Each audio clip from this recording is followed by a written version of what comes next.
So guys, what's going on? Welcome back to Redbanks TV. We are live today for the Manchester United news, including transfer news and other bits and bobs going around at Manchester United. And make sure before you get any of your comments in, make sure to drop a like, guys. And after that, subscribe down below, turn on notifications to keep up to date with the channel. And in today's video, we'll be talking all things Manchester United, of course, the Edison Cavani situation. We'll be talking about yesterday's game. And we'll also be talking about that Manchester United could be in for Camavinga. Obviously, that French superstar who plays for Rennes right now. We've been linked with him before, but there's more news coming out today that he could be an option for Manchester United. So we'll talk about that one as well. But if we kick off, of course, with yesterday's game, we did draw 1-1 with AC Milan. Heartbreak at the end for United. After I thought, we should be happy with that, considering that they, AC Milan were the better team throughout the game. We had the better chances, that Maguire chance, that James chance, also both missing basically open nets. And AC Milan, their pressure towards the end paid off. They got equaliser and that all-important away goal, which will take it in. So now we have to score in Milan. So, it was devastating. I was quite frustrated. If you saw, if you were in the stream, I was going to be a bit mad over that second goal just because I could see it coming from a mile away. But yeah, we got to take it now back to Milan, and we got to perform there. And I'm hopeful of doing it. I'm hopeful of going to Milan and getting a result there and turning the tide around. But we will have to see. Yeah, that's basically about the game. Frustrated, really, but get your thoughts about the game yesterday. But let's get on to the main topics for today. And of course, the first one is going to be about Edison Cavani. There's been a lot of uncertainty about him and about his future at Manchester United. Will he leave? Will he stay? Because, of course, he is on loan until the end of the season. And it's up to Manchester United if we want to renew his contract for potentially another year at the club. And I read something out a few days ago in one of these news videos about that, his father wanted him to come to Boca Juniors and he wanted to come back to South America. So that's from his father. So I thought it was quite reliable, to be honest. But there's more news coming out today, which is from Samuel Luckhurst, of course, from the Manchester United Evening News. He states that Man United are uncertain whether to extend Cavani's contract amid concerns over his availability. United staff are frustrated with Cavani's recent layoff with a muscular injury, as the medical staff had cleared him to play in some games. That's really interesting now. Of course, Manchester United also not too sure whether what to do with Cavani. So, and how available will he be for some games, because he is quite old now. So we can't rely on him too much. Oscarino says, hello, welcome to the stream, mate. Thank you for coming along. Much appreciated. We're talking all things about Manchester United tonight, transfer tonight in the afternoon, about transfer news and stuff going around the club, and including that Cavani thing, which I'm talking about now. So yeah, that's the first tweet came out, and he says again, Manchester United admitted Cavani was a short-term addition, which we all probably knew. He wasn't going to be here for long, or wasn't going to make the impact or for the future of Manchester United. So it was a short-term addition and remain in the market for a long-term number 9, which again you hope to hear. So that's good. They initially prioritised a central defensive signing and could struggle to invest in 2 major additions with a centre forward and increasingly pressing issues. So again, it's basically saying I was still in the hunt for one. So that's basically saying, what we knew about Cavani, he's not going to be our number 9 going forward. And I do reckon, if he was to leave, would I be happy or would I be upset? I probably wouldn't be upset because, he's done all right since he's joined. But, the more game time he gets, the more injuries he's going to get, because he is old now. So he's not going to be reliable. And as Bailly, injury prone as well. But he's getting back into it now. And he is obviously a lot younger than Cavani. So it's strange, really. It is strange. Not any final decisions made yet about a Cavani. It will probably be made at the end of the season. Of course, Ole Gunnar Solskjaer came out and said, we'll make a conclusion when the weather gets better in England. So he didn't really say anything on the Cavani situation. But yeah, they've admitted it's a short-term addition, which we all knew. And we are still looking for a number 9, which is the main thing coming out today, really, which I think, are thankful for, because, we do need another number 9. But yeah, that's basically the news about Cavani today. A lot of news coming out yesterday, tomorrow. There probably was some more news tomorrow. Yesterday, the day before that, I meant. But yeah, of course, it was Solskjaer's press conference today as well. I'll read out a few of the quotes he says. But first of all, let's go in and talk about a bit about Camavinga. Because, of course, there we go. It came out from Diarios via the Sport Witness. And he states that Manchester United and Chelsea are on the lookout and strongly test the Eduardo Camavinga situation. Obviously, he does play at Rennes right now in the French league. With United aware that Paul Pogba is most likely leaving, Rennes will need income and won't be able to ask for more than 30 to 40 million. So that's really, really interesting because, you know, if he's not going to be more expensive than 30 to 40 million, I got to say, you could have an absolute bargain there because he is an absolute real talent at Rennes. I'll get his stats up in a minute, but, you know, he's putting up some good numbers. He's burst onto the scene. I think he's played a few games in the France national team as well. So, you know, it would be a good shout to bring Camavinga in. Of course, I think he is a centre mid or like a cam, if I'm not wrong, somewhere around that. I think he's a centre mid, though. So that would be a massive bonus to Manchester United to bring him in.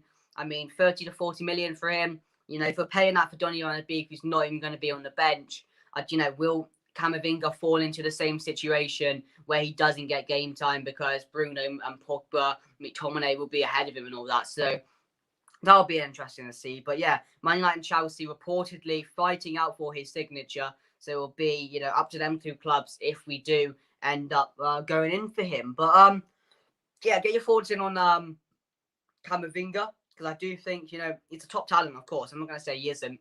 He's playing well. He's burst onto the scene.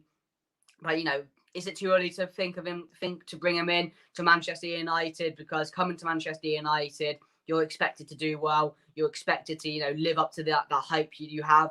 So, yeah, I'll get onto his stats in a bit. But but before that, let's talk about some of the quotes that Solskjaer will go over a few of his press conference quotes that I came out with earlier. First of all, he says, no, I don't think any of those Pogba, Van de Beek or Mata will be available for West Ham, which, you know, we kind of expected. So, Solskjaer said a few things about Amad Diallo as well. He has come over by himself, but he is coming into training every day. He is working really hard. He knows he has a lot to learn. He's an exciting talent, but he has to get used to the tempo and the quality at the level he is playing now. He also comes out and says, there's some news on Deschamps Bernard on his loan to Salford City. He said, I've come and played a lot of games and just developed a lot as a player. I'm just happy I took the step to come out and loan instead of playing for the under-23s. I've definitely developed as a player and learned a lot. That's coming out from Deschamps Bernard. David De Gea is back in Manchester. That's some really good news as well. So he is quarantining or self-isolating. He is touch and go for Sunday. I'm not sure if it was Monday or Tuesday when he arrived back. So, you know, David De Gea could be playing on Sunday, which I would be all in for. After that mistake from Henderson yesterday in that Milan game, you know, you cannot be making those mistakes. You've got to be on it. As a Manchester United keeper, you're not going to get, you know, there's not going to be a lot of shots you have to save. You know, if you want to be in the action all the time, he should have stayed at Sheffield or moved to another club where you're going to be in the action all the time. Like West Brom, for example, move there. If you want to be Manchester United's number one for the future, you know, everyone wants you to. Pundits, all of that, hyping him up. You know, when the opportunity came, he wasn't ready, was he? He wasn't ready, and he obviously could have saved that shot. And I said in the reaction, De Gea saves the opportunity that or he saves that shot that Jar had to get that equaliser. So if he does play Sunday, I've got to think of that as a massive, massive positive. But again, you know, with Henderson making that mistake and if De Gea comes in straight back into that number one, you know, he will probably be leaving again at the end of the season. Although, you know, I know he signed a massive contract with Manchester United. He expected to be Manchester United's number one. It just hasn't happened. And yeah, we'll have to see who goes in on Sunday because it depends on when De Gea arrived. But yeah, that's all basically the quotes going out as press conference towards the game, really. But yeah, I get Camavinga's stats up for you because, of course, you know, I think it would be a great signing if we were to bring him in. And of course, we will get linked with a lot of youngsters. We basically get linked with everyone. So, Right,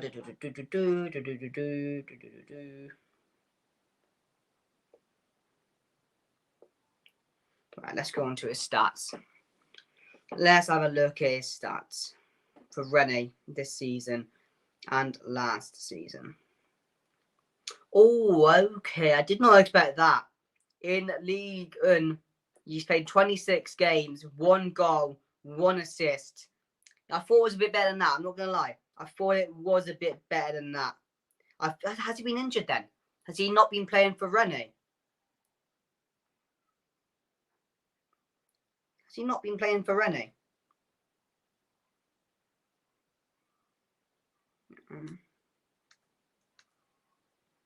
Let me see. Has he not been playing for Rennes? I don't know if he's not been playing for Rennes. Right, let me see if he's been in the team. So was he in the team for Lyon? Against Lyon. Lineups.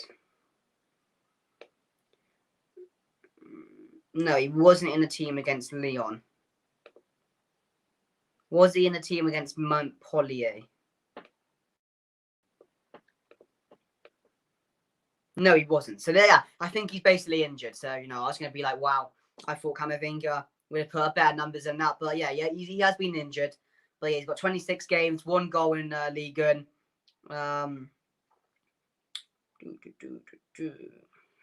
So yeah, of course, he's a central midfielder. He has got international level as well. He played for France in the under-21s. In the under-21s, it was in French nationals team.